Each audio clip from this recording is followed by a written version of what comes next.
Assalamualaikum warahmatullahi wabarakatuh. Selamat siang, kelas 12. Ketemu kembali dengan Bu Mukti hari ini dan teman saya Sarisono. Hari ini kita akan bahas tentang pengaruh perang dingin. Hari ini Bu Mukti ditemani oleh Malika Nesan. Malika akan membahas tentang perang dingin. Silakan Malika. Selanjutnya yang akan kita bahas yang pertama adalah pengaruh bagi Amerika Serikat dan sekutunya. Yang kedua pengaruh bagi Uni Soviet dan sekutunya. Yang ketiga pengaruh bagi dunia ketiga. Yang keempat pengaruh bagi Indonesia. Oke, jadi Malika akan bedah materi tentang pengaruh perang dingin ini dari 4 sisi ya Malika ya. Ada pengaruhnya bagi Amerika, bagi Uni Soviet, bagi dunia ketiga. Dunia ketiga tadi gimana maksudnya? Jadi di luar Amerika Serikat dan Uni Soviet. Indonesia juga ya. Iya. Selanjutnya, di sini ada peta negara blok barat dan blok timur. Di sini blok barat yaitu Amerika Utara, Amerika Selatan, Australia, sebagian dari Asia, dan Eropa Masuk Barat. ke blok barat ya. Dan untuk blok timur ada Uni Soviet dan negara-negara di Eropa Timur. Iya, negara-negara di Eropa Timur. Cina juga masuk. Cina Masuk blok timur atau kita batasi aja. Sama-sama komunis ya. Selanjutnya, di sini ada daftar-daftar negara blok barat dan negara blok timur. Yang akan kita bahas selanjutnya adalah pengaruh perang dingin terhadap Amerika Serikat dan sekutunya. Yang pertama di bidang ekonomi.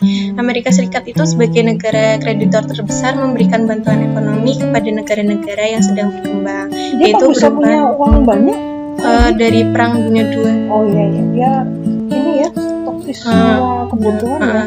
Iya, yaitu berupa Marshall Plan. Selanjutnya, selain Marshall Plan ada Grand Sinai dan juga Truman Doctrine. Di bidang politik, Amerika Serikat berusaha menjadikan negara-negara yang sedang berkembang menjadi negara demokrasi agar hak asasi manusia dapat dijamin. Selanjutnya di bidang militer, Amerika Serikat membentuk NATO untuk organisasi pertahanan. Sementara di kawasan lain, Amerika menjalin hubungan dengan Cina nasionalis, membentuk ANZUS, SEATO, dan CENTO. Cina nasionalis itu yang di Taiwan ya. Iya. Ya, setelah Cina terpecah jadi dua ya, nggak ada yang nasionalis, ada yang komunis. Selanjutnya, kita akan membahas pengaruh perang dingin terhadap Uni Soviet dan sekutunya. Yang pertama, bidang ekonomi. Hongaria menilai bahwa Comecon tidak bisa membawa perbaikan ekonomi. Kerjasama antara Eropa Barat dan Eropa Timur itu terhambat karena negara-negara Eropa merasa bahwa wilayahnya itu akan menjadi sasaran oleh kedua negara tersebut. Dampak dari perekonomiannya antara blok barat dan blok timur itu gak seimbang, soalnya blok barat itu lebih maju daripada blok timur. Iya, karena emang kalau ke bidang ekonomi Uni Soviet itu emang sebenarnya bukan bidangnya ya. Uni Soviet kan sebenarnya nggak punya kekuatan ekonomi secara material. Iya. Dia punyanya itu spiritual ya, kekuatan militer gitu. Sehingga negara-negara lain misalnya akan dibantu secara ekonomi juga bukan ekonomi dalam arti seperti kayak kapitalis, tapi lebih dibantu di bidang militernya sebenarnya daripada bidang ekonomi. Maka benar itu yang dikatakan oleh Hongaria ya. Hongaria itu kan satu negara yang ada di Eropa Timur. Iya. Selanjutnya di bidang politik, Uni Soviet dengan paham sosialis komunis mempunyai pengaruh terhadap Berlin, yaitu dibangunnya tembok Berlin. Tembok Berlin itu memisahkan dua ideologi, yaitu Berlin Timur yang berideologi komunis dan Berlin Barat yang berideologi liberal. Selanjutnya, ini ada foto tembok Berlin, yaitu tembok Berlin ini dianggap dinding yang memalukan karena tembok Berlin itu membatasi ruang gerak antara Berlin Barat dan Berlin Timur. Iya. Selanjutnya ada pengaruh bagi USSR di bidang militer. Uni Soviet itu dengan negara-negara blok timur membentuk Pakta Warsawa. Selain itu, di Asia Tenggara, Uni Soviet memberikan bantuan peralatan militer dan teknisi kepada Vietnam yang akhirnya dapat mendesak Amerika Serikat keluar dari negara tersebut. Jadi, Uni Soviet ini memberikan bantuan peralatan militer dan teknisinya biar mendesak Amerika Serikat keluar dari negaranya. Vietnam ini? Jadi di perang Vietnam mungkin maksudnya. Iya. paling luar biasa. Tapi Mus juga luar biasa. Cuman lebih perenangan ideologi lebih tampak Vietnam. Ini Selanjutnya, proksi makanya kan. iya proksi nanti akan dijelaskan. Pengaruh perang dingin terhadap dunia ketiga. Yang pertama terjadinya perang proksi yang tadi dibilangi. Perang dingin itu mengakibatkan dunia ketiga mengalami peperangan. Peperangan ini didorong dari Uni Soviet maupun Amerika Serikat. Perang ini menggunakan cara licik, yakni menggunakan pihak ketiga yang untuk mengalahkan lawan. Intinya dari proxy war ini adalah dua kekuatan yang memanfaatkan pihak ketiga untuk menyerang lawan. Negara kecil biasanya. Iya. Negara kecil. Memanfaatkan Karena dia nggak mungkin perang berhadapan langsung ya. Selanjutnya, terjadinya krisis misil Kuba. Kuba menjalankan kerjasama dengan Uni Soviet untuk memutus ketergantungan perekonomiannya dengan Amerika Serikat.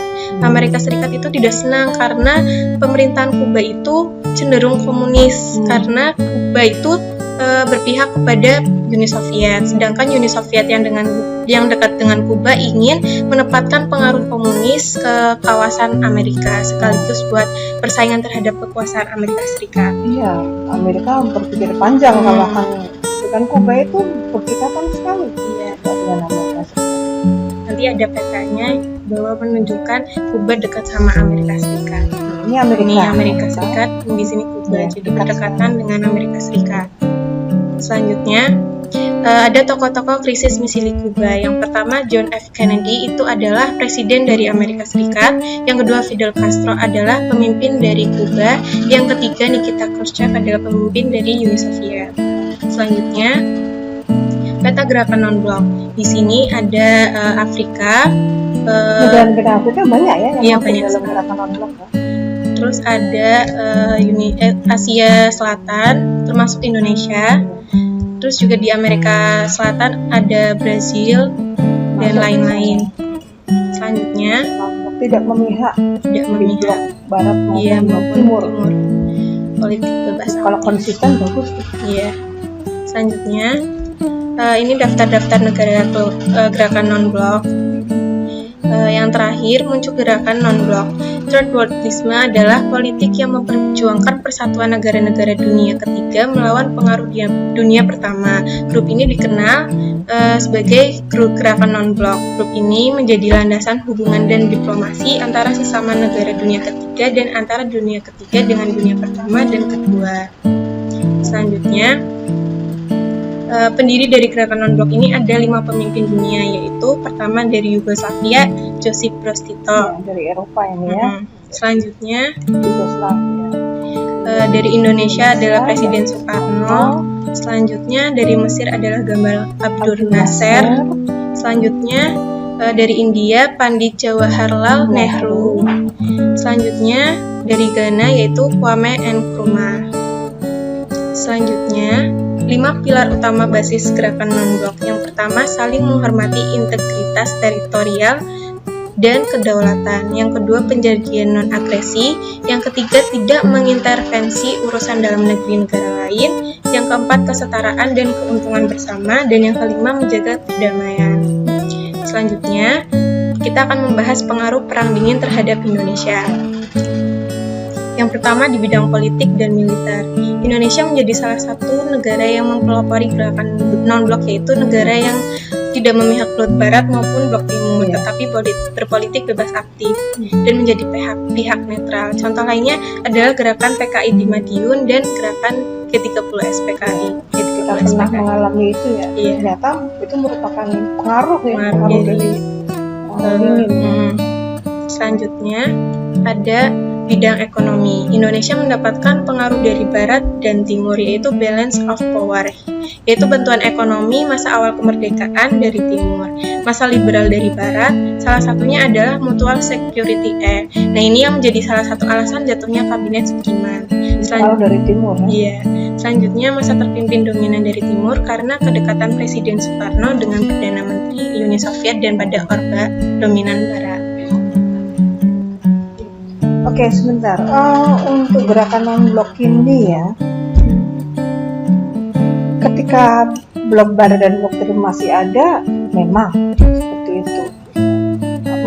skema tujuannya. Hanya begitu Uni Soviet tumbang, gerakan non-blok tidak tumbang, tetap terus. Tapi kemudian pengalihan isunya yang beda, isu hak asasi manusia, ras diskriminasi, ekonomi. Artinya masih banyak hal-hal yang bisa dibahas walaupun Uni Soviet sudah tumbang, gerakan non-blok masih ada. Oke, pertemuan hari ini cukup ya. Terima kasih ya Mbak ya. Iya, Oke, sama-sama. lain kali kita akan sambung dengan materi yang lain. Mohon maaf apabila ada kata yang salah. Assalamualaikum warahmatullahi wabarakatuh. Kembali.